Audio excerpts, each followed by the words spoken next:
Shri Joseph C Mathew, അതേ ഭാഷയിൽ മറുപടി കൊടുക്കാൻ CPM തീരുമാനിക്കുന്നു. ആ ഭാഷ കൈകാര്യം ചെയ്യാൻ പാർട്ടി അറിഞ്ഞുകൊണ്ടായിരിക്കണം സ്വാഭാവികമായും വി ശിവൻകുട്ടിയുടെ ഭാഗത്തു നിന്നാണ് ഒരു പ്രതികരണം വരുന്നത്. അസൂയയും കുശുമ്പിന്റെയും ആവശ്യമില്ല എന്നുള്ളതാണ് അദ്ദേഹം CPIക്ക് കൊടുക്കുന്ന ഒരു മറുപടി എന്ന് പറയുന്നത്. വലിയേട്ടൻ മനോഭാവമാണ്, ഇത് ഇടതു സർക്കാരാണ്, പിണറായി സർക്കാരല്ല തുടങ്ങിയ ഒരുപാട് വിമർശനങ്ങൾ CPI കാലാകാലങ്ങളിൽ ഉന്നയിച്ചിട്ടുണ്ട്, ഈ തുടർഭരണത്തിന്റെ കാലം അത്രയും. പക്ഷേ ഇതിപ്പോ ചില കാര്യങ്ങളിൽ, അതായത് മുഖ്യമന്ത്രിയുടെ മകൾക്ക് പിന്തുണ കൊടുക്കേണ്ട ആവശ്യമില്ല എന്ന് CPI പറയുമ്പോൾ പാർട്ടി അങ്ങനെയല്ല, അതായത് CPM അങ്ങനെയല്ല ചെയ്തത്. ആദ്യത്തെ വാർത്താക്കുറിപ്പടക്കം മുഖ്യമന്ത്രിയുടെ മകൾക്ക് പിന്തുണ കൃത്യമായി, അത് രാഷ്ട്രീയ പ്രേരിതമായ രാഷ്ട്രീയ വേട്ടയാണ് എന്നറിഞ്ഞുകൊണ്ടുള്ള പിന്തുണയാണ് CPM കൊടുക്കുന്നത്. ആ വഴിക്കില്ല CPM എന്നതിനെയാണ്, ആ വഴിക്കില്ല CPI എന്നതിനെയാണ് തക്ക മറുപടി കൊടുത്ത് പ്രതിരോധിക്കാൻ CPM തീരുമാനിക്കുന്നത്. ഇത് കാഴ്ചപ്പാടാണോ ആഴ്ചപ്പാടാണോ? മാധു, ഇത് ഇപ്പോൾ ശിവൻകുട്ടി നടത്തിയ പ്രസ്താവന അങ്ങനെ ഒരു ആലോചിച്ചുറപ്പിച്ച് എടുത്ത ഒരു പ്രസ്താവനയായിട്ട് പോലും കാണേണ്ടതില്ല. കഴിഞ്ഞ കുറേ നാളുകളായിട്ട് ചില മന്ത്രിമാരങ്ങനെ മുഖ്യമന്ത്രിയുടെ എടുക്കുന്ന എല്ലാ സമീപനത്തെയും ന്യായീകരിക്കുന്ന ഒരു സമീപനമുണ്ട്. ഇപ്പോൾ ശിവൻകുട്ടിയുടെ പ്രസ്താവനകൾ കേട്ട് കഴിഞ്ഞാൽ അങ്ങനെ കാണുവാൻ വേണ്ടി കഴിയില്ല എന്നോ അങ്ങനെ ഒരു വേണ്ടി പ്രയോഗമുണ്ട്. സത്യത്തിൽ അങ്ങനെ മലബാർ കണ്ണൂർ ഭാഗത്തു നിന്നുള്ളവരല്ലാതെ മലയാള ഭാഷയിൽ അങ്ങനെ വേണ്ടി ഇടയ്ക്ക് ചേർക്കാറില്ല. പക്ഷേ ഇപ്പോൾ CPMൻ്റെ നേതാക്കന്മാർ പലരും പറയുന്നിടത്ത് ഈ ആവശ്യത്തിനും അനാവശ്യത്തിനും ഒക്കെ ഈ വേണ്ടി എന്നും കൂടി കയറി വരുന്നുണ്ട്. അതവരറിയാതെ വരുന്നതാണെന്നാണ് എനിക്ക് തോന്നുന്നത്. ഒരു ആരാധനാ മനോഭാവത്തിൽ നിന്ന് അറിയാതെ ഇൻവോളണ്ടറിലി നമ്മുടെ ഭാഷയിലേക്ക് കടന്നു വരുന്ന ഒരു കാര്യം.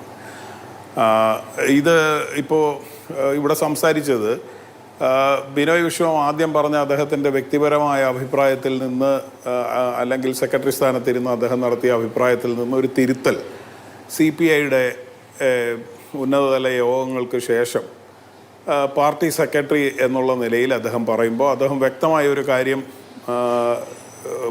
പറയുന്നു. അത് മുഖ്യമന്ത്രിയുടെ മകളുടെ കമ്പനിയെക്കുറിച്ചോ കമ്പനിയുടെ ഇടപാടുകളെക്കുറിച്ചോ ന്യായീകരിക്കാൻ CPI ഇല്ല.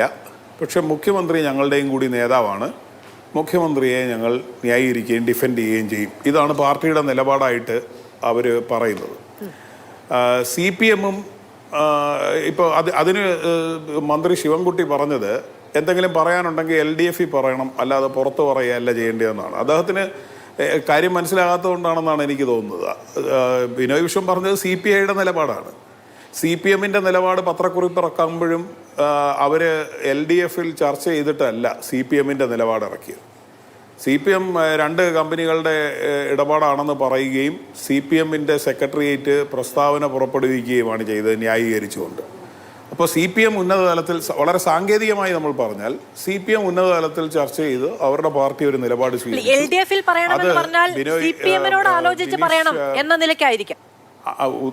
തത്വത്തിൽ അങ്ങനെയാണെങ്കിലും LDF എന്നൊരു സംവിധാനം ഉണ്ടല്ലോ. അപ്പോൾ അവരുടെ മീറ്റിംഗ് കൂടുമ്പം പറയണമെന്നാണ് ഇവർ ഉദ്ദേശിക്കുന്നത്. LDFൽ പറയണം എന്ന് പറഞ്ഞാൽ LDFൻ്റെ മീറ്റിംഗ് കൂടുമ്പോൾ അവിടെ പറയണം എന്നാണ് ഇവർ ഉദ്ദേശിക്കുന്നത്. CPMഉം അങ്ങനെയല്ല ചെയ്തത്. CPMഉം അവരുടെ പാർട്ടിയുടെ നിലപാട് പരസ്യപ്പെടുത്തുകയാണ് ചെയ്തത്. അപ്പോൾ ഇവർ പരോക്ഷമായി പറയുന്ന കാര്യം CPM എടുക്കുന്ന നിലപാടിൻ്റെ പുറകെ വരണം, നിങ്ങൾ മറിച്ച അഭിപ്രായമുണ്ടെങ്കിൽ LDFൽ പറയണമെന്നാണ്. ഇപ്പോൾ LDFൽ പറയുന്നതിനെക്കുറിച്ച് പറഞ്ഞാൽ, ഇപ്പോൾ കഴിഞ്ഞ രണ്ട് വിഷയങ്ങളിൽ, ഇപ്പോൾ മദ്യനയത്തിൻ്റെയൊക്കെ കാര്യത്തിൽ വറീസ് ജോർജ് സാറ് ജനതാദളിൻ്റെ കാര്യം പറഞ്ഞു. അവരുടെ പാർട്ടിക്ക് മന്ത്രിസഭയിൽ അംഗമില്ല, പക്ഷേ LDFൽ ഇത് ചർച്ച ചെയ്യുന്നുമില്ല. അതുകൊണ്ട് അവർ സാങ്കേതികമായി LDFൻ്റെ ഭാഗമാണെന്ന് പറയുമ്പോൾ ഈ സുപ്രധാന തീരുമാനങ്ങൾ അവരറിയുന്നില്ല എന്നാണ്. ഇപ്പോൾ വറീസ് ജോർജ് സാറ് പ്ലാനിംഗ് ബോർഡിൽ അംഗമായി, ഇനി അങ്ങനെ ഒരു പരാതി ആ പാർട്ടിക്കുണ്ടോ എന്ന് എനിക്ക് അറിഞ്ഞുകൂടാ. പക്ഷേ ഇതാണ് പറഞ്ഞത്. ഇപ്പം ടെക്നിക്കലി LDF എന്നൊരു സംവിധാനമുണ്ട്. CPM ചർച്ച ചെയ്ത് അവരുടെ അഭിപ്രായം പറയും. CPI മറ്റൊരു പാർട്ടിയാണ്, അവർക്ക് അവരുടെ അഭിപ്രായം പറയാൻ ഉള്ള അവകാശമുണ്ട്. അവർ വ്യത്യസ്ത അഭിപ്രായം നേരത്തെയും പറഞ്ഞിട്ടുണ്ട്. മന്ത്രിസഭാ യോഗത്തിൽ നിന്ന് വിട്ടുനിൽക്കുന്ന നടപടികൾ പോലും ഇതിനു മുൻപ് എടുത്തിട്ടുണ്ട്. പക്ഷേ ഈ വിഷയത്തിൽ അതിവൈകാരികമായി പ്രതികരിക്കുകയും ബിനോയ് വിശ്വത്തോട് ആ പരിപ്പിയുടെ വേവില്ല എന്ന് പറയുകയും ചെയ്യുന്നതിൻ്റെ അർത്ഥം എന്ന് പറയുന്നത് ഇത് വരും ദിവസങ്ങളിൽ ചർച്ച ചെയ്യപ്പെടാവുന്ന ഒരു വിഷയമാണെന്ന് മാത്രമല്ല, ഈ അഴിമതി കേസിൽ പാർട്ടി എടുത്ത നിലപാടിനെ തുറന്നു കാട്ടുന്ന ഒന്നാണ്. ഇപ്പം നമ്മൾ പറയുന്ന ബിനീഷ് കൊടിയേരിയുടെ വിഷയത്തിൽ എടുത്ത ഒരു നിലപാടുണ്ട്. അതിനു മുമ്പ് കൊടിയേരിയുടെ മറ്റു മകൻ്റെ വിഷയത്തിലും പാർട്ടി എടുത്തൊരു നിലപാടുണ്ട്. CPM ചർച്ച ചെയ്തെടുത്ത നിലപാട് ഇപ്പോൾ CPI പറയുന്ന നിലപാടായിരുന്നു. അതായത് ആ വ്യക്തി പ്രായപൂർത്തിയായ ആളാണ്, ആ വ്യക്തിക്ക് സ്വാതന്ത്ര്യമുണ്ട്, അവരവരുടെ കേസുകൾ നടത്തിക്കൊള്ളും, പാർട്ടിക്ക് അതുമായിട്ട് ബന്ധമില്ല എന്നുള്ള നിലപാടാണ് കോടിയേരി ബാലകൃഷ്ണന്റെ മക്കളുടെ കേസിൽ CPM എടുത്തിരുന്നത്. ഇവിടെയും നിലപാട് വരുന്നുണ്ടല്ലോ ജോസഫ് സി മാത്യു. അതായത് എക്സാലോജിക്കുമായി ബന്ധപ്പെട്ട കാര്യങ്ങളിൽ ഇപ്പൊ മുഖ്യമന്ത്രി പ്രതികരിക്കണം, അല്ലെങ്കിൽ ഇതുമായി ബന്ധപ്പെട്ട കാര്യങ്ങളിൽ വ്യക്തത വരുത്താൻ മുഹമ്മദ് റിയാസിന് കഴിയില്ലേ തുടങ്ങിയ ചോദ്യങ്ങൾ ഏതെങ്കിലും ഒരു വാർത്താ സമ്മേളനത്തിൽ ഏതെങ്കിലും ഒരു മാധ്യമപ്രവർത്തകൻ ചോദിക്കുകയാണെങ്കിൽ നിങ്ങൾക്ക് സാമാന്യ ബുദ്ധി ഇല്ലല്ലോ തുടങ്ങിയ ചില ചോദ്യങ്ങളുടെ അകമ്പടിയോടുകൂടി ചോദിക്കുന്ന ഒരു കാര്യം എന്ന് പറയുന്നത്, അത് അവരേതെങ്കിലും ഒരു ഓഫീസ് കൈകാര്യം ചെയ്യുന്നില്ല, അവരേതെങ്കിലും പൊതുപണം ഉപയോഗിക്കുന്നില്ല, അതുകൊണ്ട് തന്നെ ആ കാര്യത്തിൽ വിശദീകരണം നൽകേണ്ട, മാധ്യമങ്ങൾക്ക് മുന്നിൽ വന്ന് വിശദീകരണം നൽകേണ്ട ആവശ്യം അവർക്കില്ല തുടങ്ങിയ കാര്യങ്ങളൊക്കെയാണല്ലോ. മാത്രമല്ല ഈ കേസ് ഇതിൽ ഞാനില്ല എന്ന് പറഞ്ഞിടത്തു നിന്നാണ് എൻ്റെ പേരിലാണല്ലോ എന്ന് കോടിയേരിയുടെ ഉദാഹരണത്തെ ഘടകവിരുദ്ധമായ ഒരു സാഹചര്യം ഇവിടെ ഉണ്ട് എന്ന് പറഞ്ഞുകൊണ്ട് കഴിഞ്ഞ ദിവസം മുഖ്യമന്ത്രി വിശദീകരിച്ചത്. ഇതിലപ്പോൾ തരാതരമുണ്ട്, ഇതിലൊരു ആഴ്ചപ്പാടുണ്ട്.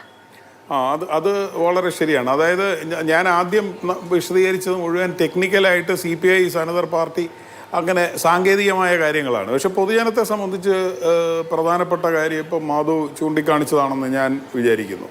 അതായത് മുഖ്യമന്ത്രി ഈ പറയുന്നത് ന്യായീകരണങ്ങളൊന്നും പൊരുത്തപ്പെടുന്നില്ല. അദ്ദേഹം നേരത്തെ എടുത്ത നിലപാടെന്ന് പറയുന്നത് എൻ്റെ പേര് ആ കൂട്ടത്തിൽ പറഞ്ഞിട്ടില്ല എന്നുള്ളതാണ്. ഇപ്പം തന്നെ പാർട്ടി സെക്രട്ടറി പറയുന്നത് എന്താണ്, മാധ്യമങ്ങൾക്ക് ഏതാണ്ട് 16.4 കോടി രൂപ കിട്ടി, അതെന്താണ് മാധ്യമങ്ങൾ ചർച്ച ചെയ്യാത്തത്?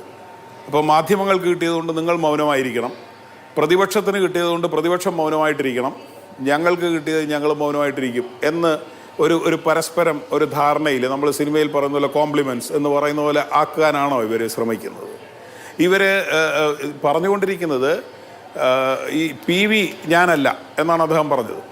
ആ PV ഞാനല്ല.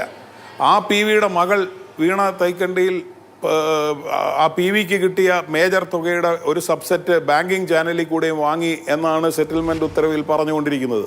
ഇതാണ് നമ്മൾ ആദ്യ ദിവസം മുതൽ പറഞ്ഞത്. ഇപ്പോൾ മുഖ്യമന്ത്രി പറയുന്നത് കോടിയേരിയുടെ കേസിൽ നിന്ന് ഇതിനുള്ള വ്യത്യാസം, കോടിയേരിയുടെ പേര് അതിൽ പറഞ്ഞിരുന്നില്ല, ഇതിൽ എൻ്റെ പേരും കൂടെ കൂട്ടിക്കെട്ടിയിരിക്കുന്നു എന്നുള്ളതാണ്. അപ്പോൾ സത്യത്തിൽ ഈ കേസെന്ന് പറയുന്നത് ബിനോയ് വിശ്വം പറയുന്നത് പോലെയുമല്ല. വീണ തൈക്കണ്ടിയിൽ നേരിടേണ്ട വിഷയമൊക്കെ സാങ്കേതികമായി ഇതിലുണ്ടെന്നേ ഉള്ളൂ. ഈ ഉത്തരവിൽ പറഞ്ഞിരിക്കുന്നത് മുഖ്യമന്ത്രി കൈക്കൂലി വാങ്ങിയെന്നാണ്. മുഖ്യമന്ത്രി കൈക്കൂലി വാങ്ങി, പിണറായി വിജയൻ എന്ന PV കൈക്കൂലി വാങ്ങി, അതിൻ്റെ ഒരു ഷെയർ ബാങ്കിങ് ചാനലിൽ കൂടെയും വാങ്ങി. ആ കൂട്ടത്തിൽ മറ്റ് കോൺഗ്രസ് നേതാക്കന്മാരുടെ എല്ലാം പേരുണ്ട്. കുഞ്ഞാലിക്കുട്ടിയുണ്ട്, രമേശ് ചെന്നിത്തലയുണ്ട്, ഉമ്മൻചാണ്ടിയുണ്ട്, ഇബ്രാഹിം കുഞ്ഞുണ്ട്, ഒക്കെ ഉണ്ട്. അപ്പോൾ ഇതെല്ലാം അന്വേഷിക്കപ്പെടുന്ന കൂട്ടത്തിൽ PVയുടെ പേരും അവിടെ പറഞ്ഞിട്ടുണ്ട്. അത് അനധികൃതമായി അതിനെ വരവ് വെച്ചിരിക്കുന്നത് ട്രാൻസ്പോർട്ടേഷൻ ചാർജ്, സ്ലഡ്ജ് റിമൂവ് ചെയ്യുന്ന ചാർജ് എന്നൊക്കെയാണ് വരവ് വെച്ചിരിക്കുന്നത്. അത് ഒന്നാമത്തെ കുറ്റപത്രത്തിൽ തന്നെ ആ തുക പറഞ്ഞിട്ടുണ്ട്. അപ്പോൾ അത് അന്വേഷിക്കപ്പെടും. അത് അന്വേഷിക്കപ്പെടുകയും അതിൻ്റെ തെളിവുകൾ ശേഖരിക്കപ്പെടുകയും വേണം. പക്ഷേ ഈ വിഷയത്തെ വ്യത്യസ്തമാക്കുന്നത് വീണ തൈക്കണ്ടിയിലിനും അവരുടെ കമ്പനിയായ എക്സാലോജിക്കിനും കൂടെ കിട്ടിയ 2.7 കോടിയെ വ്യത്യസ്തമാക്കുന്നത് അതിന് തെളിവുകളുണ്ട് എന്നുള്ളതാണ്. അവർ പണം പറ്റിയതിന് തെളിവുണ്ട്, അവർ സേവനം നൽകാതിരുന്നതിനും തെളിവുണ്ട്. അപ്പോൾ അത് രണ്ടും തെളിയിക്കാൻ കഴിയുന്ന ഒരു കാര്യമാണെന്നിരിക്കെ എന്തുകൊണ്ടാണ് ഈ പണം നിങ്ങൾക്ക് നൽകിയത് എന്നുള്ളതിന് മറുപടി അവർ പറയേണ്ടി വരും.